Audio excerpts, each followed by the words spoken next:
Hello everyone, welcome back to Exam Cracker. Today I am going to discuss Indian Economy Series Part 3, that is Economic Reforms 1991. This topic is important from exam point of view. A topic to ami liberalization, privatization and globalization কথা discuss কৰিম লগতে কেইটামান MCQ আমি শেষৰ ফালে discuss কৰিম so ভিডিওটো আপোনালোকে শেষলৈকে চাই থাকিব লিবাৰেলাইজেশন যাক আমি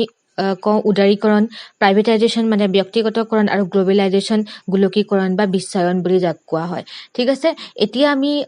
আহো যে ইকোনমিক ৰিফৰ্মছ 1991 এই কনসেপ্টটো প্ৰথমতে কেনেকে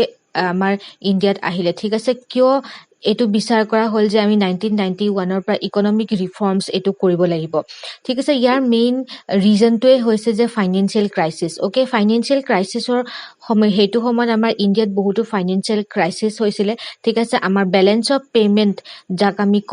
হেতু সিচুৱেচন বহুত বেয়া হৈছে ব্যালেন্স অফ পেমেন্ট হৈছে যেতিয়া আমাৰ এক্সপোৰ্ট আৰু ইম্পোৰ্ট এই যোনটো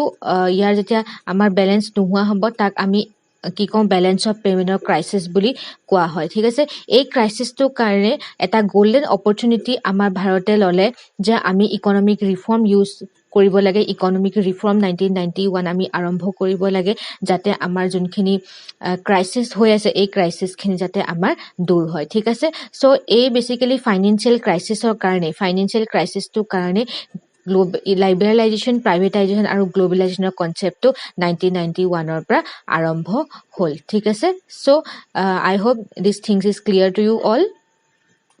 আৰু হেতু সময়ত আমাৰ ভাৰতৰ প্ৰধানমন্ত্ৰী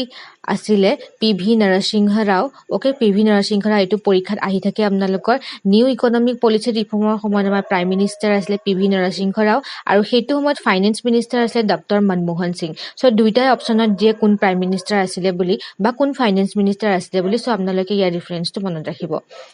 মনমোহন সিং হেতু সময়ত ফাইনান্স মিনিষ্টাৰ হে আছিলে Okay, so now we'll discuss about what are the objective of new economic reforms 1991. Enter into the field of globalizations and make the economy more market oriented. Okay, so your main objective to hoise ki amar globalization amar bharatok basically enter koribo lage aru market oriented ekhon economy grow koribo lage তাৰ পাছতে another important হৈছে কি reduce the inflation rate and rectify the imbalances in payment so হেতু সময়ত বস্তু বাহানিৰ যোনবিলাক price হয় price বিলাক বাঢ়ি আছিল ওকে সো হেই প্ৰাইস ৰাইজ টু কমাব লাগে হেতু কাৰণে আমাৰ new economic policy start hall Next point to say increase in the growth rate of economy and create enough foreign exchange reserve okay foreign exchange reserve মানে আমাৰ যোনটো reserve বেংকৰ হাতত জিনটো টকা জমা থাকে এজ এ ফৰেন মানি হিচাপে তাৰ ভলিউম ইনক্ৰিজ কৰিব লাগে stabilize the economy and convert the economy into market economy by removing an unwanted restriction so হেতু সময়ত কি হৈছিল কিছুমান প্ৰাইভেট সেক্টৰ কোম্পানী বিলাকৰ বহুত ধৰণৰ ৰেষ্ট্ৰিকশন আছিল তেওঁ যিকোনো বস্তু যিকোনো প্ৰডিউস কৰিব নোৱাৰে যিকোনো লিমিটলৈকে তেওঁলোকে প্ৰডাকশন কৰিব নোৱাৰে কিছুমান টেৰিফ আছিল কিছুমান টেক্স আছিল সো এই টেক্স টেৰিফ এইবিলাক ৰিডিউস কৰিবৰ কাৰণে তেওঁলোকে কিছুমান ৰেষ্ট্ৰিকশন ইয়াত ইন্ট্ৰোডিউস কৰিলে নিউ ইকোনমিক ৰিফৰ্মত তাৰপিছতে allow international flow of market capital services technology human resource etc without too many restrictions so restriction bilak remove korile goods aru services bilakor ikhon country pra anekhon country loi jabo dhorile okay capital inflow hol mane beleg ekhon dekhe for example amar yate india ase thik ase iphale amar ase jeniba usa thik ase ite usa jodi amar india t invest kore tetia hole ki hobo usa pa money amar india le flow hobo ba india jodi usa t invest kore tetia hole usa money in india le flow hobo pa india money usa flow হ'ব so capital inflow হৈছিল টেকনলজিৰ আদান প্ৰদান হৈছিল ঠিক আছে এইখিনি কাৰণতে basically আমাৰ নিউ ইকোনমিক ৰিফৰ্ম আৰম্ভ কৰা হল আৰু এটা মেইন কাৰণ হৈছে কি enhance participation of the private players okay যোনবিলাক প্ৰাইভেট প্লেয়াৰ্স হয় মানে প্ৰাইভেট সেক্টৰ কোম্পানী বিলাকৰ কথা কৈছে তেওঁলোকৰ যাতে ইয়াত পাৰ্টিসিপেট কৰে আৰু ইয়াৰ যাতে বেনিফিট উঠাব পাৰে এতিয়া কি অবজেক্টিভ খিনি আমি ডিসকাস কৰিলো এতিয়া আমি ডিসকাস কৰো what were the steps taken under the economic reform 1991 economic reform 1991 ৰ সময়ত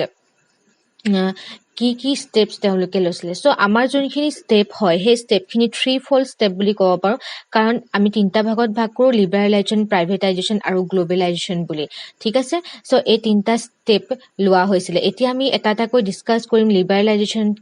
কেনেকৈ কৰা হৈছিলে প্ৰাইভেটাইজেশ্যন কেনেকৈ কৰা হৈছিলে আৰু গ্ল'বেলাইজেশ্যনত কি ষ্টেপছ বেচিকেলি গভৰ্ণমেণ্ট অফ ইণ্ডিয়াই লৈছিলে So, first discuss koro liberalization. Okay, so liberalization not first step গভৰ্ণমেণ্টে লৈছিলে কমাৰ্চিয়েল বেংকক কি কৰিছিলে ইণ্টাৰেষ্ট ৰেটটো নিজকে ডিটাৰমাইন কৰিব দিছিলে আগতে কি হৈছে reserve bank of India RBI decide কৰে কিন্তু যেতিয়া লিবাৰেলাইজেশ্যন ইন্ট্ৰডিউচ কৰিলে উদাৰীকৰণ নীতি যাক আমি কওঁ অসমীয়াত যেতিয়া ইন্ট্ৰডিউচ কৰিলে কমাৰ্চিয়েল বাণিজ্যিক বেংকসমূহত তেওঁলোকক ফ্ৰীডম দিয়া হ'ল যে আপোনালোকে নিজৰ ইণ্টাৰেষ্ট ৰেট নিজেই কৰিব পাৰে ঠিক আছে আৰু সেইকাৰণে আমাৰ কি হৈছে আমাৰ বেলেগ বেংকবিলাকত এতিয়া ইণ্টাৰেষ্ট ৰেটটো ডিফাৰেণ্ট হয় number 2 investment limit small scale ইণ্ডাষ্ট্ৰীবিলাকৰ কাৰণে ইনক্ৰিজ কৰিলে তেওঁলোকে স্মল স্কেল ইণ্ডাষ্ট্ৰীবিলাকে নিজে ইনভেষ্টমেণ্ট লিমিট বঢ়াব পাৰিব আপ টু 1 crore এতিয়া আৰু বঢ়ালে যোনটো আমি পাছত ডিছকাছ কৰিম Indian industries were given the freedom to import capital goods like machinery raw materials from foreign countries so etia indian industry bilake ki korise capital goods bilak mane technology machines equipment ebilak belek dekhor pra import koribo pare তাতো freedom তেওঁলোকক দিয়া হ'ল আৰু ৰ মেটেৰিয়েলছো যাতে বেলেগ কাণ্ট্ৰিৰ পৰা import কৰিব পাৰে Previously, Government of India used to fix maximum production capacity. So, কিছুমান ইণ্ডাষ্ট্ৰীক কোৱা হৈছিলে যে আপোনালোকে ইমানটো পৰিমাণৰহে বস্তু প্ৰডিউচ কৰিব পাৰিব প্ৰডাকশ্যন কৰিব পাৰিব কিন্তু যেতিয়া লিবাৰেলাইজেশ্যন ইন্ট্ৰডিউচ কৰা হ'ল সেই ফ্ৰীডমটো তেওঁলোকক দিয়া হ'ল যে আপোনালোকে নিজৰ প্ৰডাকশ্যন কেপাচিটি ডাইভাৰ্চিফাই কৰিব পাৰিব next এভলিউশ্যন of restrictive trade practices চ' আগতে কি হৈছিলে কোম্পানী যোনবিলাক আছিলে কোম্পানীবিলাক MRTP এক্টৰ আণ্ডাৰত কিছুমান ৰুলছ ফ'ল' কৰিব লগা হয় কিন্তু লিবাৰেলাইজেশ্যন ষ্টাৰ্ট হোৱাৰ পাছতে তেওঁলোকক কি কৰা হ'ল কিছুমান ৰুলৰ পৰা তেওঁলোকক ফ্ৰী কৰা হ'ল MRTP এক মানে হৈছে monopolies restrictive trade practices okay ইয়াৰ ফুল ফৰ্মটো আপোনালোকে মনত ৰাখিব নেক্সট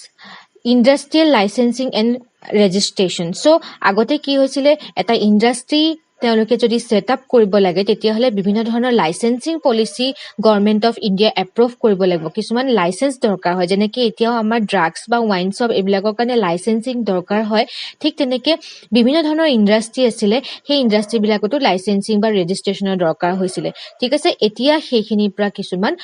ইণ্ডাষ্ট্ৰীক মুক্ত কৰি দিয়া হ'ল ফ্ৰীডম দিয়া হ'ল কিন্তু এতিয়াও কিছুমান বস্তুত আমাৰ লাইচেন্সিং লাগে for example cigarette লিকুৱাৰ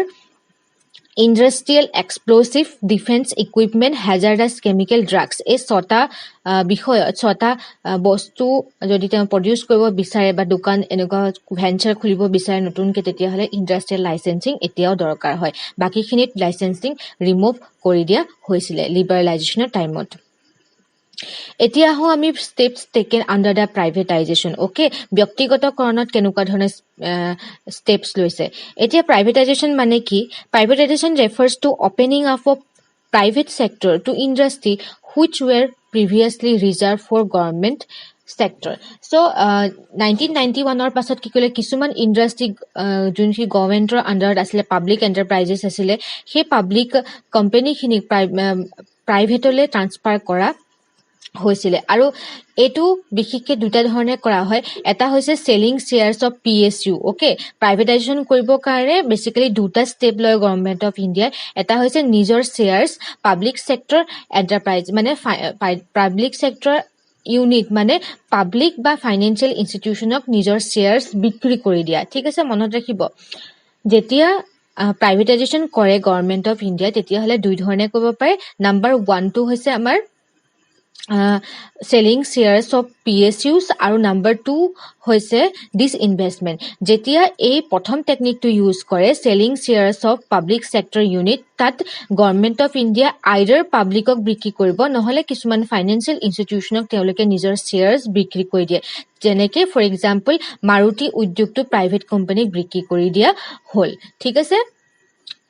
financial institution এটাক বিক্ৰী কৰি দিয়া হ'ল তাৰপাছতে ডিছইনভেষ্টমেণ্ট আৰু এটা steps হয় যাৰ জৰিয়তে আমি privatization কৰিব পাৰো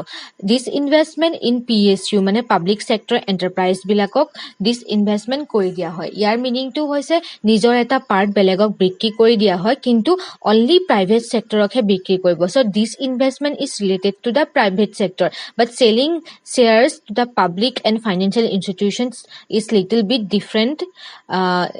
than in this investment okay The number 3, the number of industry that were reserved for public sector were decreased from 17 to only 3. So, kunbilak industry kisuman public sector industry asile. Thik ase e public sector industry bilakok private sector industry kori dia hol. Okay, hetu homoyot ki kora hoisle 1991 or homot 17 ta public sector actually public sector industry pra তিনিটাহে গৈ পেলাই public sector industry থাকিলে okay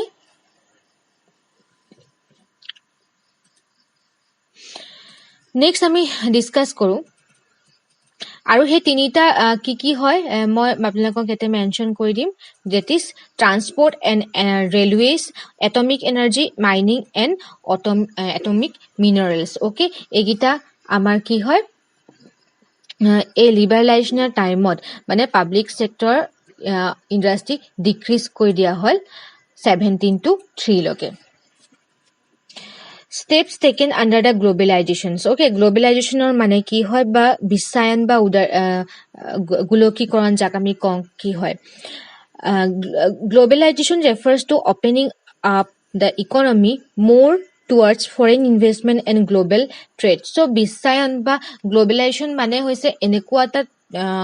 topic enekua ta term jot amar নিজৰ দেশৰ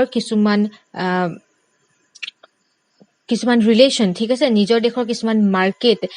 আমি বেলেগ এখন দেশৰ হৈতে share কৰিব পাৰো এখন মাৰ্কেট ক্ৰিয়েট কৰিব পাৰো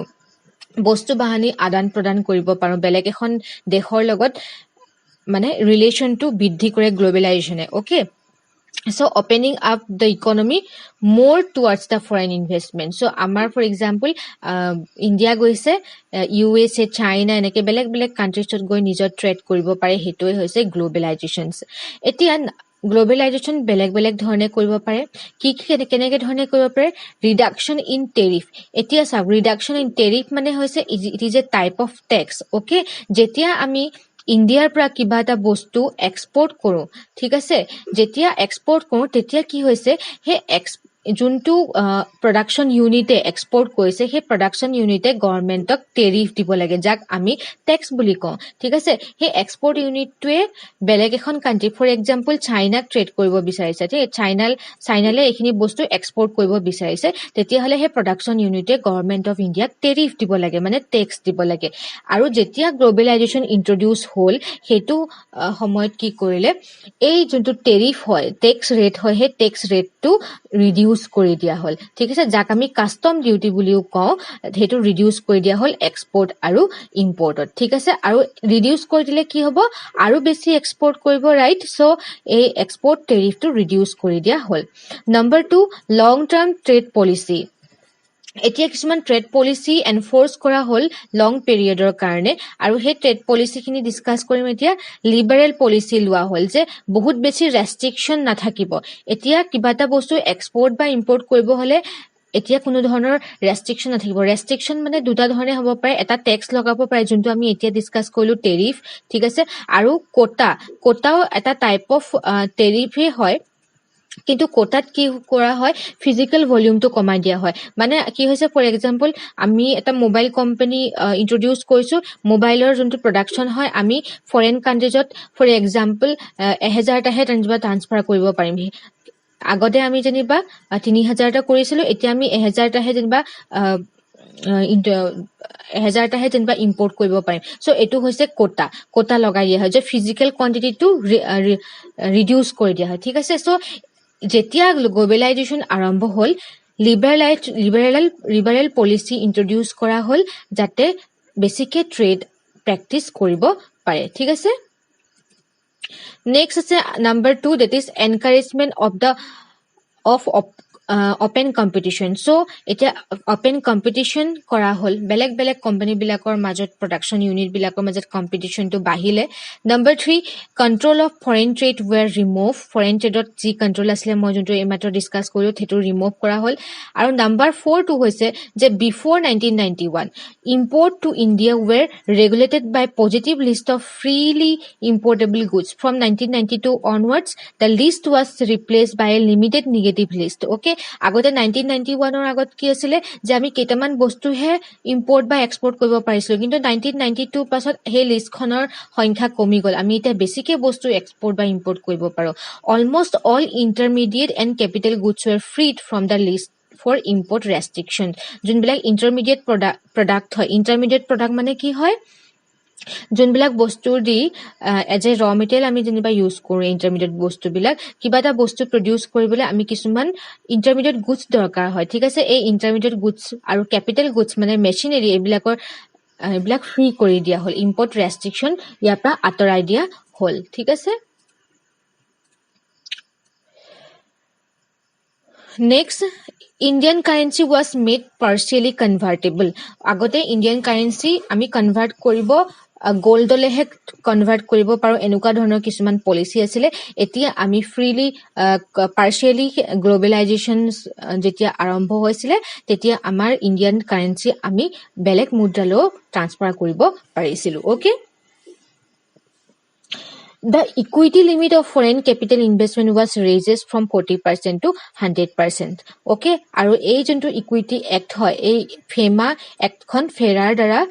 ৰিপ্লেচ কৰা হ'ল. কিছুমান ৰেষ্ট্ৰিকশ্যন ইয়াত আছিলে যোনখিনি ৰিমুভ কৰা হ'ল, ৰিমুভ কৰি পেলাই এই ফেৰা যোনখন এক্ট হয় সেই এক্টখনৰ ৰিপ্লেচ কৰিলে ফৰেন এক্সচেঞ্জ ৰেগুলেশ্যন এক্ট, দিছ ফেৰা. অ'কে, চ' এতিয়া আমি কেইটামান MCQ ইয়াতে ডিছকাছ কৰোঁ. MCQ খিনি আপোনালোকে ট্ৰাই কৰিব. Question number 1, which of the following are correct with reference to economic reforms, LPG reforms and public policies? Okay, তলৰ কোনটো LPG reformsৰ লগত ৰিলেটেড যোনটো শুদ্ধ হয়. Option 1, economic reforms have placed limit on the growth of public expenditure, especially in the social sectors. So economic reform যেতিয়া introduce হৈছিলে মানে LPG কথা কৈছে, economic reform have placed limit on the growth of public expenditure, especially in the social sector. যেতিয়া economic reform আৰম্ভ হ'ল তেতিয়া public এক্সপেণ্ডিচাৰৰ যোনটো গ্ৰোথ হয় সেইটো লিমিট কৰা হৈছে বুলি কৈছে, specially in the social sector. Social sector মানে হেল্থ, এডুকেশ্যন এইখিনি কথা কোৱা হৈছে. Option 2, the freedom policies involving tariff reduction have curtailed the scope of raising revenue through custom duties. So reform policies trade tariff reduction কৰা হ'ল, এইটোতো শুদ্ধ হয়. have curtailed the scope of raising revenue from the custom duty. So ইয়াতে কৈছে যে যেতিয়া আমাৰ ৰিফৰ্ম পলিচিয়ে কি কৰিলে টেৰিফ ৰিডাকশ্যন কৰা হ'ল, আৰু এই টেৰিফ ৰিডাকশ্যন যেতিয়া কৰা হ'ল আমাৰ কিছুমান স্কোপ কমি গ'ল, কাষ্টম ডিউটিৰ পৰা আমাৰ পইচা অহাটো কমি গ'ল. এইটো এটা শুদ্ধ হয়, ৰাইট? আপোনালোকে নিজে ভাবক, যেতিয়া আমাৰ টেৰিফ যদি কমাই দিয়ে তেতিয়াহ'লে গভৰ্ণমেণ্ট অফ ইণ্ডিয়াৰ পৰা ৰেভিনিউ যোনটো হয় সেইটো কমি যাব. চ' এইটো ৰাইট হয়. Option 3, in order to attract foreign investment,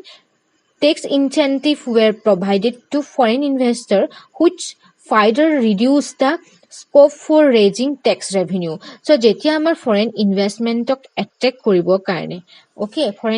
গ্ল'বেলাইজেশ্যনৰ সময়ত ফৰেইন ইনভেষ্টমেণ্টক এট্ৰেক্ট কৰা হৈছিলে, অ'কে, আৰু সেইটো কাৰণে কিছুমান টেক্স ইনচেণ্টিভ দিয়া হ'ল, আৰু এই টেক্স ইনচেণ্টিভৰ কাৰণে আমাৰ কি হৈছে টেক্সৰ পৰা কালেক্ট হোৱা যোনটো পইচা বা টেক্সৰ পৰা কালেক্ট হোৱা যোনটো ৰেভিনিউ সেইটো ফাৰ্ডাৰ ৰিডিউচ কৰিলে বুলি কৈছে. চ' এইটো আমাৰ শুদ্ধ হয়. চ' ইয়াত কি হ'ব, option D, that is all of the above are the correct options. Okay, so' এইটো কুৱেশ্যন মই কিয় ডিছকাছ কৰিলোঁ সেইটো আপোনালোকক কৰিছোঁ. মই ইমানখিনিলৈকে আপোনালোকক পঢ়ালোঁ যে what is LPG, okay, liberalization, privatization, globalization মানে কি, এইখিনি কথা ইয়াত ডিছকাছ কৰিলোঁ. মই ডিছকাছ কৰা নাছিলোঁ জাষ্ট কনচিকুৱেঞ্চেছখিনি, কি ভাল, কি বেয়া, নিগেটিভ ইম্পেক্টখিনি কি হ'ল. চ' এই কুৱেশ্যনটোত আপোনালোকৰ সেইটো আনচাৰ দিছে যে যেতিয়া LPG ইন্ট্ৰডিউচ কৰা হ'ল কি নিগেটিভলি ইম্পেক্ট কৰিলে ওকে বেসিক্যালি আমাৰ সোশ্যাল সেক্টৰ নিগেটিভলি ইম্পেক্ট কৰিলে কাৰণ গভৰ্নমেন্টে হে সোশ্যাল সেক্টৰ বিলাকক এক্সপেন্ডিচাৰ কৰিব কাৰণে অকনমান কমাই দিছিলে এতিয়া সিচুৱেশনটো বেলেগ হ'ল হে 1991 ৰ কথা মই কৈ আছো